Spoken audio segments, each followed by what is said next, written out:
তো বাংলার হাওয়ায় চারিদিকে একটাই সিনেমার গান, সিনেমাটির নাম খাদান। তো খাদান আর কিছুদিনের মধ্যেই সিনেমা হলে রিলিজ করতে চলেছে। আর অ্যাজ আ বাঙালি এত বড় যখন একটা সিনেমা আসছে, তো আমি ভাবলাম যেহেতু আমি ভিডিও বানাচ্ছি, রিসেন্টলি আপলোড করছি, তো একটু কদিন খাদান নিয়েই কথা বলা যাক। সঙ্গে সঙ্গে অন্য ভিডিওস তো আসবেই। তো যেহেতু খাদানের 3টে গান অলরেডি বেরিয়ে গেছে আর খুব শীঘ্রই ট্রেলারও রিলিজ করে যাবে, আর আমি একটা গানকে নিয়েও কোনো ভিডিও বানাই, তো ভাবলাম এই ভিডিওতে 3টে গানেরই একসঙ্গে রিয়াকশন দেবো, আমার কীরকম লেগেছে সেটা জানাবো। অলরেডি গানগুলো তো বিভিন্ন রকম অ্যাপ্রিসিয়েশন পেয়েছে, প্রতিটা অডিয়েন্সের থেকে সবাই রিয়াকশন জানিয়েছে, বিভিন্ন ইউটিউবার্সরা কথা বলেছে। বাট এই ভিডিওটা পুরোটাই আমার কীরকম লেগেছে, গানগুলো আমার কি রিয়াকশন, কি ভালো কি খারাপ, কীগুলো শুনতে ভালো লেগেছে সেটাই আমি বলবো তোমাদের। তো তোমরা যদি এই ভিডিওটা দেখতে চাও তো কন্টিনিউ করো, বেশ একটা ভালো মজাদার একটা বেশ ভিডিও হতে চলেছে। তো দেরি না করে স্ক্রিনস অন একটা শহরের ছেলে, আর চ্যানেল যদি ফার্স্ট টাইম এসে থাকো ভিডিওটা পুরোটা দেখে নাও, তারপরে চ্যানেলটাকে সাবস্ক্রাইব করে দেবো। তো ফার্স্ট গানের দিকেই যাচ্ছি, যেই অর্ডারে গানগুলো রিলিজ করেছে সেই অর্ডারেই কথা বলবো। তো ফার্স্ট গান হচ্ছে রাজা রাজা, ঠিক আছে? তো রাজার রাজা গানটা আমার কিরকম লাগলো দেখো, আমি এই ভিডিওতে গানের যে ভিডিওটা আছে প্লাস অডিও দুটোকে মিলিয়ে মিশিয়ে একটা রিয়াকশন দেবো। তো রাজার রাজা গানটা যখনই রিলিজ করলো তার আগে ওরা একটা প্রি টিজার রিলিজ করেছিল, সেটা দেখে কিন্তু বেশ ইমপ্রেসিভ লাগছিল। আর এখানে ছেলে দেবের যে ক্যারেক্টারটা আছে ওকে এখানে নাচতে দেখা যায়। তো গানটার ভাইবটা একটা খুবই এনার্জেটিক ভাইব আর কি গানটার, একটা যেরকম ভাসান ডান্স হয় বা একটা কোনো পুজোর গান হয়, খুব এনার্জিওয়ালা গান, সেরকমই একটা গান, খুব ইউথফুল একটা গান হয়েছে, ঠিক আছে? এবারে গানটা আমার কি কি জিনিস ভালো লেগেছে দেখো, গানটার যেই ট্যাগ লাইনটা আছে রাজা রাজা এলো, সেটা কিন্তু ভালো, খুব মারাত্মক ভালো না লাগলো, বেশ ভালো গানটা। কিন্তু গানটা নিয়ে একটাই যেটা সবার অবজেকশন ছিল এবং আমারও অবজেকশন ছিল, আমার সেই জিনিসটা ভালো লাগেনি, সেটা হচ্ছে ডান্সের কোরিওগ্রাফি। ভিডিওতে দেব কিন্তু ফুল এফার্ট দিয়েছে, বাট ডান্স যে কোরিওগ্রাফিটা হয়, যারা শিখিয়েছে ডান্সটা, সেই কোরিওগ্রাফিটা কিন্তু ভালো হয়নি। তার গানটাকে কিন্তু খুব বিশালভাবে, খুব ল্যাভিশভাবে শ্যুট করানোর চেষ্টা করা হয়েছে। আমি বলবো না ওরা পুরোপুরি সাকসেসফুল হয়েছে, কিন্তু যেটুকুনি ওরা চেষ্টা করেছে আমি বলবো ওরা 70% কিন্তু অ্যাচিভ করেছে। গানটার যে লুক অ্যান্ড ফিলটা আছে, যে এটা ভাইব্রেন্ট ব্যাপার আছে, এটা ইয়েলোইশ অরেঞ্জে যে এটা টোন দেওয়া হয়েছে সেটা খুব ভালো লাগছে। অনেক ডান্সারকে নাচানো হয়েছে। তো গানের খুব শুনতে ভাল লাগছে না হয়তো প্রথম দিকে যখন গানগুলো আছে, কিন্তু যে ট্যাগ লাইনগুলো আছে, যেমন কিছু কিছু জায়গা খুব কিন্তু ভালো, যেমন জায়গাটা আছে না যে সবাই বলে লাগাম ছাড়া, ওই জায়গাটা কিন্তু খুব ভাল লাগছে। যেমন সব গানের সব জায়গার ডান্সের কোরিওগ্রাফি খুব একটা ভালো হয়নি, কিন্তু কিছু কিছু জায়গার ডান্সের কোরিওগ্রাফি কিন্তু ভালো হয়েছে। যেমন একটা জায়গায় দেব এরকম করে মহাদেবের ভক্ত আমি, ওই জায়গাটা কিন্তু খুব ভাল লাগছে দেখতে। তারপরে একটা লাস্টের দিকে গানের যেখানে আসে রাজা রাজা এলো, ওখানে কোনো দেব স্টেপ দেয়নি, দেব এরকম কোমরে হাত দিয়ে এসে দাঁড়ায়, পিছন দিয়ে ব্যাকগ্রাউন্ড ডান্সার গুলো আসে। তো ওই জিনিসটা খুব দেখতে ভালো লেগেছে। এবং আমি যখন গানটা ফার্স্ট টাইম শুনেছিলাম আমার কিন্তু খুব ভালো লাগছিল না, কিন্তু দেবের আগের যে গানগুলো ছিল সেই স্ট্যান্ডার্ডের গান না।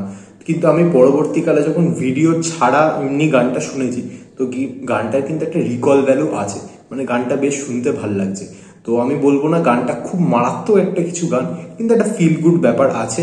আর যেহেতু দেব এতদিন পরে এরকম একটা আভাতারে ফিরছে, এরকম একটা নাচ করছে, গান করছে, সো সেটাই অডিয়েন্সকে খুবই প্লিজ করতে চলেছে। আর যখন হলেই গানটা হবে তখন কিন্তু অডিয়েন্সের মাথায় এত কিছু থাকবে না কি গানের কি ভাল লাগছে, কি নাচ ভাল লাগছে না, সবাই কিন্তু এনজয় করতে চলেছে গানটা। তো আর আমি সবসময় বলছি যে খাদান ইজ আ সেলিব্রেশন মুভি, ঠিক আছে? তো সবাই যাবে হলে সেলিব্রেশন করতে, তো এই গানটা কিন্তু সেলিব্রেট করার মতো, ঠিক আছে? তো গানটা আমার ঠিকঠাক লেগেছে, ওকে লেগেছে, পরবর্তীকালে যখন শুনেছি শুনতে ভালো লেগেছে। তো আমরা এবারে মুভ করব নেক্সট গানে, যেটা পরবর্তীকালে লঞ্চ করা হয়েছে, সেটা হচ্ছে হায়রে বিয়ে হলো কেন। এই গানটা ফার্স্ট গানটার থেকে কিন্তু পুরোপুরি আলাদা। ফার্স্ট গানটা যেমন একটা হাই ভোল্টেজ গান ছিল, এটা খুবই একটা সোলফুল গান, একটা খুবই একটা মজার টাইপের গান। এখানে আমরা দেবকে এবং যিশুকে একসঙ্গে নাচতে দেখছি, হিরোকেও দেখতে পাচ্ছি, আর মোস্ট প্রবাবলি আসলেই ভিলেনকেও একসঙ্গে দেখতে পাচ্ছি, যারা কিন্তু তখন হিরো ভিলেন মুডে নেই, তারা কিন্তু বন্ধুত্ব মুডে আছে।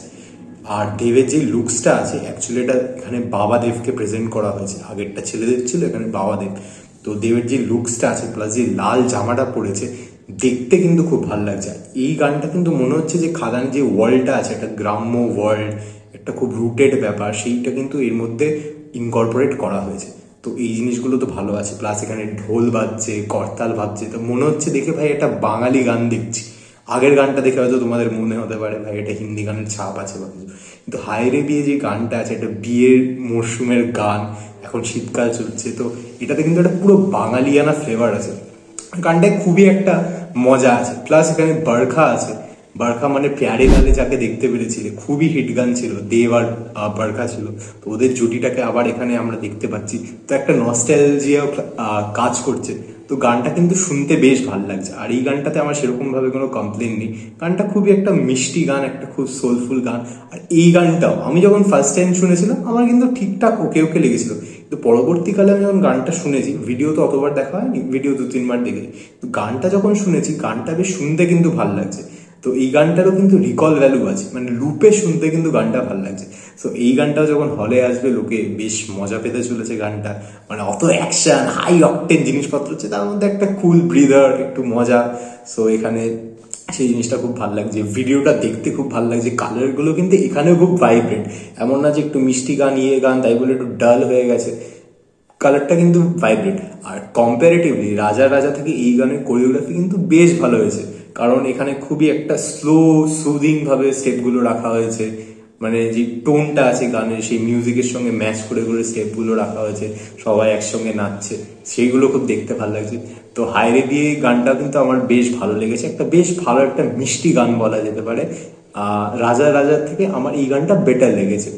সো এবারে মুভ করবো থার্ড যেই গানটা, আর যেই গানটা মারাত্মক মানে ভাইরাল হয়ে গেছে, ঠিক আছে, মানে লোকে রিলস বানাচ্ছে, ভিডিও বানাচ্ছে, অনেক ভিউজ পেয়েছে, বাট সেটা দিয়ে তো আর গানটাকে ডিসাইড করবো না আমি, আমার কিরকম গানটা শুনতে লেগেছে বা ভিডিওটা লেগেছে সেটা নিয়ে আমি বলবো। সো আমি কথা বলতে চলে এসেছে নান আদার দ্যান কিশোরী কিশোরী গানটা নিয়ে, ঠিক আছে। কিশোরী কিশোরী নিয়ে তো কথা হবে, কিন্তু তার আগে বলছি রিসেন্টলি যে বাপ এসেছে বলে গানটা এসছে, সেটাও কিন্তু একটা বাওয়াল গান হয়েছে, আর সেটারই আমি এই ভিডিওটাতে একটা রিয়াকশন মতো করেছি। তো এই ভিডিওটা দেখার পর তোমরা ওটা চেক আউট করতে পারো, ওটাতেও কিন্তু বেশ ভালো গানটা নিয়ে কথা বলেছি, সো ওটা তোমরা দেখতে পারো। তো এবারে যদি কিশোরী কিশোরী নিয়ে মুভ করি, তো কিশোরী কিশোরী গানটা যখন এসছিল আমি কিন্তু তখনই শুনিনি, ঠিক আছে, আমি 2 দিন পরে শুনেছিলাম গানটা, মানে ভিডিওটাও দেখিনি, আমি শুধু গানটা শুনেছিলাম। ফার্স্ট টাইমে যখন আমি গানটা শুনলাম, গানটা শুনে আমার মনে হলো হায়রে বিয়ে যে গানটা আছে প্লাস রাজা রাজা গানটা আছে, এটা হয়তো খাদান যতদিন চলবে বা 1 বছরের মধ্যে এই গানগুলোর মানে ভ্যালু হয়তো কমে যাবে বা লোকে হয়তো আর শুনবে না, কিন্তু কিশোরী কিশোরী গানটা এমন একটা গান হয়েছে, আজ থেকে 10 বছর বা 20 বছর পরে দেবের ফিল্মোগ্রাফিকে নিয়ে যখন কথা হবে, দেবের গানকে নিয়ে যখন কথা হবে, কিশোরী কিশোরী গানটা নিয়ে কিন্তু কথা হবে। মানে সেই যখন একটা এরা ছিল, যে ক্লাসিক যে এরাটাকে বলা হয়, দেব জিতের যে গান মানে সময় ছিল, জিৎ গাঙ্গুলি যেসব গান হতো, ওই লেভেলের গান কিন্তু হয়েছে কিশোরী কিশোরী। এটা কিন্তু খুব একটা এনার্জেটিক মানে ডান্স ব্যাঙ্গার বা ওই টাইপের কিন্তু গান না, একটা রোম্যান্টিক টাইপের গান, কিন্তু তার মধ্যে যে ইউথফুল ব্যাপারটা আছে সেটা কিন্তু মারাত্মক এই গানটা। এই গানটার জন্য সব কিছুই কিন্তু আমার খুব ভালো লেগেছে, কোরিওগ্রাফি ভালো লেগেছে, এরকম একটা রোম্যান্টিক গানে দেব যে স্টেপটা করছে, আর এখানে কিন্তু একদমই মনে হচ্ছে না দেব ফোর্সফুলি করছে, খুবই কুল ভাবে দেব মানে স্টেপগুলো করছে। ওই যে পায়ের স্টেপটা আছে, কিশোরী কিশোরী পায়ের যে স্টেপটা করে, ওই স্টেপটা কিন্তু খুব ভালো। এবারে লিরিক্সের যদি কথা বলি, লিরিক্সও গানটার খুবই ভালো হয়েছে। প্রথমেই যখন গানটা শুরু হয়, একটা মেয়েদের গলায় কোরাসে শুরু হয়, সেখান থেকেই কিন্তু আমাদের গানটা ক্যাচ করে নেয়।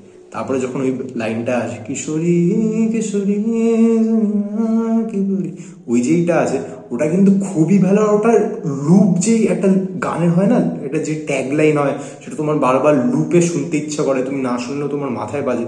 কিশোরী কিশোরী ওই যে জায়গাটা আছে ওটা কিন্তু তোমার বারবার লুপে বাজবে মাথায়। তো জানি না সবাই বাজবে কিনা, অ্যাটলিস্ট আমার ক্ষেত্রে তো তাই হয়েছে, এবং গানটা যারা যারা শুনছে তাদের খুব ভালো লেগেছে। তো আমার কিন্তু এই জন্য কিশোরী কিশোরী গানটা খুবই ওয়ার্ক করেছে। আর সব থেকে যে জিনিসটা ভালো লেগেছে, এই টাইপের গান কি হয়, রোম্যান্টিক গান যখনই হয় না সিনেমা থেকে, পুরো আউট অফ দ্য ওয়ার্ল্ড চলে যায়, মানে একটা সুইজারল্যান্ডে চলে গেল, মানে খাদানে গান হচ্ছে ওখান থেকে সুইজারল্যান্ডে চলে গেল। তো এখানে কিন্তু ওরকম কিছু করা হয়নি, আমরা ব্যাকগ্রাউন্ডে দেখতে পাচ্ছি খাদান কয়লার মানে মাটি ওইসব আছে, মানে কালো ধুলো ওইসব আছে, তার মধ্যে আমাদের হিরো দেব এবং আমাদের হিরোইন একসঙ্গে খুবই কালারফুল কস্টিউম পরে নাচানাচি করছে। মানে নাচানাচি করছে মানে বলছি যে মানে গানের মধ্যে পারফর্ম করছে। সো সেটা কিন্তু দেখতে খুবই ভালো লাগছে, মানে মনে হচ্ছে না যে এটা খুবই আউট অফ দ্য ওয়ার্ল্ড কিছু এটা হয়ে যাচ্ছে, বাট সিনেমার সঙ্গেই থাকছে, কিন্তু তাও আমাদের একটা সিনেম্যাটিক এক্সপিরিয়েন্স দিচ্ছে খুবই ভালোভাবে। তো এই গানটা যখন সিনেমা হলে দেখতে চলেছি ওই পুরো সাউন্ড সিস্টেম দিয়ে, গানটা কিন্তু খুব ভালো লাগতে চলেছে হলের মধ্যে। সো এই গানটা আমার 3টে গানের মধ্যে সব থেকে বেশি ভালো লেগেছে কিশোরী কিশোরী গানটা। এবং আমি তো বলবো যে বাপ এসেছে রিসেন্টলি যেহেতু লঞ্চ করেছে, ওটাকে নিয়ে খুব কথা হচ্ছে, সবাই বলছে এটাই বেস্ট গান খাদানের, কিন্তু আমার কিন্তু কিশোরী কিশোরী গানটাও এই গানগুলোর থেকে খুবই ভালো লেগেছে। আমি এই গানটাকে ওপরে রাখবো। আর এটা দেবের মানে যে কটা গান আছে তার মধ্যে কিন্তু ওয়ান অফ দ্য খুবই ভালো গান হয়েছে, সেটাই আমি বলবো। সো তোমাদের কোন গানটা ফেভারিট 3টে গানের মধ্যে অবশ্যই আমাকে জানাবে, যারা যারা ভিডিওটা দেখছো 3টে গানের মধ্যে কোনটা বেশি ফেভারিট গান সেটা আমাকে জানাও। আর তোমরা কারা কারা খাদান নিয়ে এক্সাইটেড, আর ফার্স্ট ডে ফার্স্ট শো কারা কারা দেখবে আমাকে জানিও, কারণ আমি তো অবশ্যই ফার্স্ট ডে ফার্স্ট শো দেখার প্ল্যান করছি। সো ভিডিওটা যদি এত অব্দি দেখে থাকো, আশা করি তোমরা দেখেছো, যারা যারা দেখেছো তো ভিডিওটাকে একটা লাইক করে দিও, আমি একটা মোটিভেশন পাবো এরকম টাইপের ভিডিও বানানোর জন্য। আর যারা যারা দেখবেন তারা কমেন্ট করে বলো যে ভাই তোমাদের কোন গানটা সব থেকে বেশি ভালো লেগেছে। আর একটা জিনিস কিন্তু আমার খুব ভালো লেগেছে, 3টে গান যে রিলিজ করা হয়েছে, 3টে গান কিন্তু 3টে গানের থেকে ভাইব ওয়াইজ বলি, মিউজিক ওয়াইজ বলি, ফ্লেভার ওয়াইজ বলি, সবকিছু দিক দিয়ে কিন্তু খুবই আলাদা। মানে 3টে গানের মধ্যে কিন্তু কোনো সিমিলারিটি নেই, এটা খুব ভালো লেগেছে। আর 3টে গানের যে অর্ডার হয়েছে, ফার্স্ট গানটায় ছেলেদেবটা আছে, সেকেন্ড গানে বাবাদেব আছে, থার্ড গানে আবার ছেলেদেব আছে। তো এই যেই মানে প্যাটার্নগুলো ফলো করে ওরা যেই গানগুলো রিলিজ করেছে সেটা আমার খুবই ভালো লেগেছে। মানে গান ফান এগুলো তো আছে, কিন্তু এই যে রিলিজ করার ব্যাপারগুলো, মানুষের কাছে পৌঁছে দেওয়ার ব্যাপারগুলো, আর খাদানের প্রমোশন তো খুবই ভালো হচ্ছে। সো ইয়েস, আর কালকে খাদানের ট্রেলার মোস্ট প্রবাবলি আসতে চলেছে। সো স্টে টিউনড, আমরা লাইভ রিয়াকশন করবো, কীরকম লেগেছে জানাবো। আর গানগুলো শুনতে থাকো, এনজয় করতে থাকো। চ্যানেলটাকে অবশ্যই সাবস্ক্রাইব করে দিও, কারণ এরকম মুভি রিলেটেড, গান রিলেটেড, আরও ডিফারেন্ট টপিক্স রিলেটেড খুবই ইন্টারেস্টিং ভিডিওজ আসতে চলেছে। সো স্ক্রিনশট একটা শহরের ছেলে, চলো বাই।